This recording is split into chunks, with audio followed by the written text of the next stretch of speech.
Those who resist go to the dreaded Dachau concentration camp, where 100 die in the first 5 weeks. But in any case, the money is collected.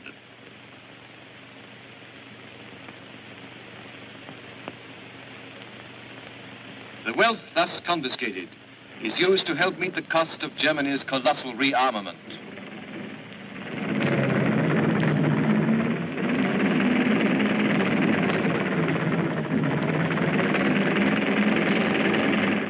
Not all the money is used in this way. Some goes to line the pockets of Nazi leaders.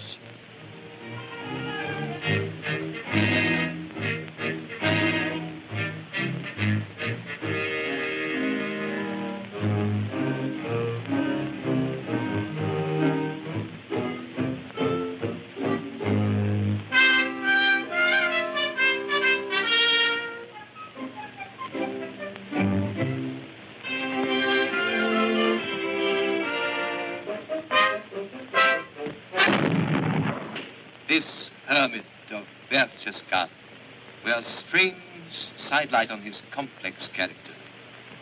Guarded by his boy stormtrooper, he stands alone against this impressive background, face to face with the gigantic idol he has made of himself. If Hitler knows nothing of the sentiment common to mankind, it is because a single passion, all-absorbing, dominates him. He wants to be not only the greatest, the most powerful, but the only master. Even above God, whom he does not recognize, unless the clergy submits to his will. We do not want any other God but Germany itself, cries Hitler.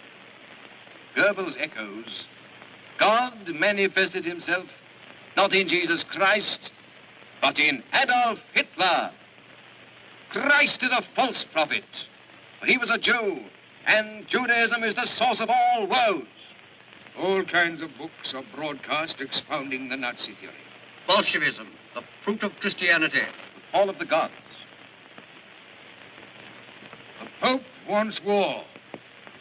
Catholic priests and Protestant clergymen, including the martyred Niemöller, are attacked or imprisoned when they resist the imposition of the Nazi theory upon their religion. Greater than the cross in Germany is the hooked cross. Hitler's power, symbolized by this cross, must be imposed everywhere, on everyone. And it even descends, this cult of Hitler, from a certain grandeur to the completely ridiculous. Heil Hitler! Heil Hitler! Heil Hitler! Heil Hitler! Heil Hitler! Heil Hitler!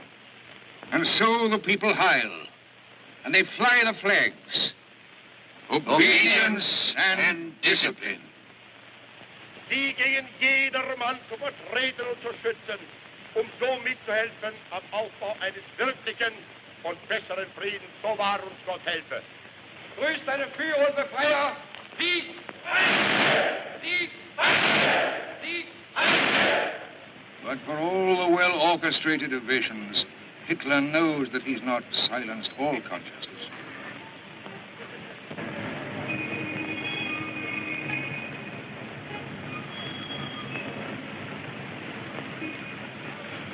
There are still those who would like to reach behind this living wall of machine-made enthusiasm. The only news that they get in their newspapers is Nazi news. And it is forbidden to listen in to foreign radio.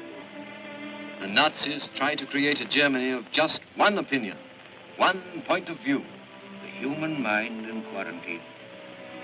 Punishment for listening in to foreign countries is severe. In the final resort, the penalty is death. German newspapers themselves have announced sentences for this crime of penal servitude ranging from 3.5 to 5 years. Crime of wanting to hear the truth.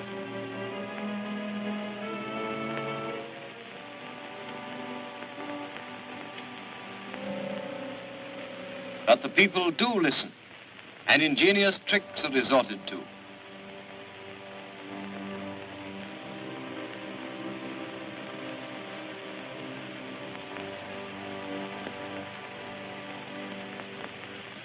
Still parades and more parades.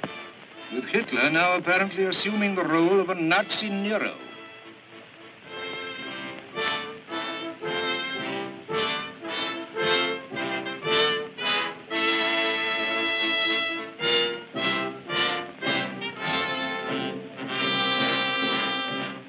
He maintains his torrent of oratory. Dass Sie an diesem 29. Ihre Pflicht erfüllen, sollen unseres Volkes und seiner Zukunft wegen. Denn wir sind vergänglich, aber Deutschland wird bestehen. Wir werden sterben, aber Deutschland muss leben, jetzt und immer. An orgy of ringing declarations. The German people have no thought of invading any country. The German government, like the German people, are filled with the unconditional wish to make the greatest possible contribution to the preservation of peace in this world. Hamburg, August 1934. 10 months later, Germany announced conscription. We want to be a peace-loving element among the nation. We cannot repeat that often enough. The first and best principle in our government's program is that we shall not lie. When have the German people ever broken their word? This is the man who solemnly promised to respect the Versailles Treaty and the Locarno Pact. On March the 7th, 1936, German troops occupied the demilitarized zone of the Rhineland in violation of those treaties. May 1935. Germany neither intends nor wishes to interfere in the international affairs of Austria, to annex Austria, or to conclude an Anschluss. 5 months later, the Germans instigate riots in Vienna. And on July the 25th, they decide upon the murder of Chancellor Adolphus, who opposes the Anschluss. The Nazis masquerade in the uniforms of the regular Austrian army, seize the broadcasting station, and announce falsely that the Adolphus ministry has resigned and that Brintelin, a pro-Hitler Austrian minister, has taken his place. Meantime, other Nazis have invaded the Chancellor and shot down Adolphus. He is carried into an office and placed on a settee.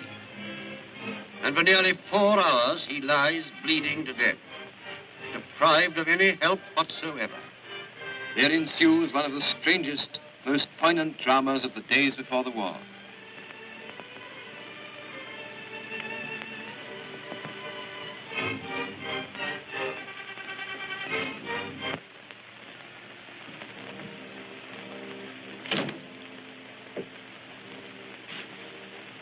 Is that you, Faye? Are you all right? Yes. So are the others. Well, I am going to die, and I just want you to look after my wife and children. Of course I will. You promise? I swear it. For the time being, our good friend Mussolini will look after them. We can trust him. Chancellor, I allowed Major Fay to come here so that you could speak to him on serious matters. The first and most important thing for you to do is to order the army to make no move against us. Send for a priest. Chancellor, you shall have a priest on conditions. Yes? Give immediate orders that Rintelen shall be placed at the head of the government and that the army shall take no action against us. I only want peace. No blood must be shed on my account. But Schuschnigg is the man to form a new government. I tell you, the man we insist upon having is Rintelen.